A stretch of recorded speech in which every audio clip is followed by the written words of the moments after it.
steht, da bin ich der Chefarzt.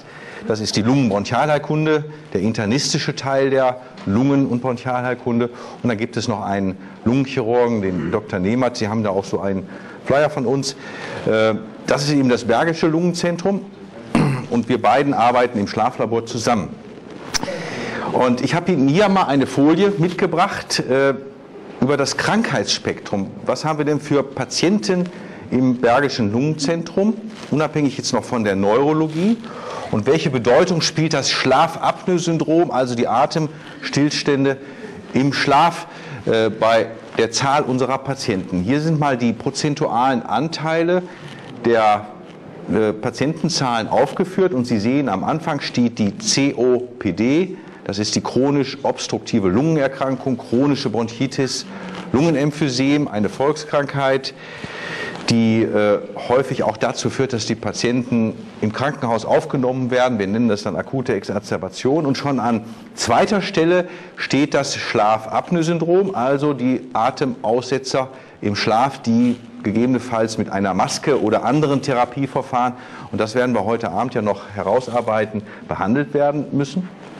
Und an dritter Stelle dann die sogenannte respiratorische Insuffizienz und Beatmungspatienten. Das sind Patienten, die vielfach auch eine Maske gebrauchen, teilweise aber auch eine richtige maschinelle Beatmung über einen Trachealtubus. Das ist also ein Rohr, was dann über die Luftröhre eingeführt wird und dadurch der Patient beatmet wird.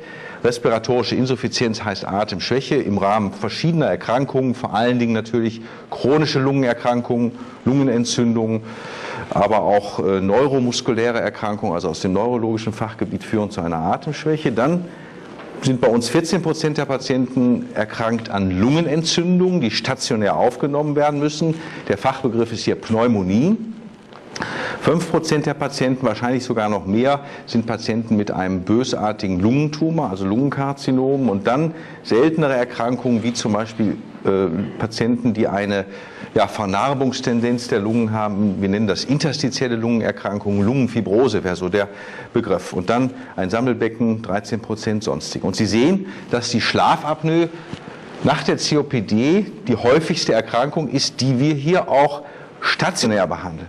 Und ich muss noch hinzufügen, hier sind noch nicht hinzugezählt die Patienten, die in der Aeroprax, der Dr. Ostrowski ist ja als Vertreter der Aeroprax da, ambulant behandelt werden. Wenn man die hinzuzählen würde, wäre das noch ein höherer Anteil an der Gesamtzahl der Patienten, die hier bei uns in der Lungenklinik behandelt werden. Ja, das habe ich schon ein paar Mal erwähnt. Das Besondere unseres Schlaflabors ist, dass wir eben sowohl Neurologen im Schlaflabor haben, die schon seit 96 oder wann ist das Schlaflabor akkreditiert worden, 1996 hier das Schlaflabor betreiben, und dann sind wir hinzugestoßen.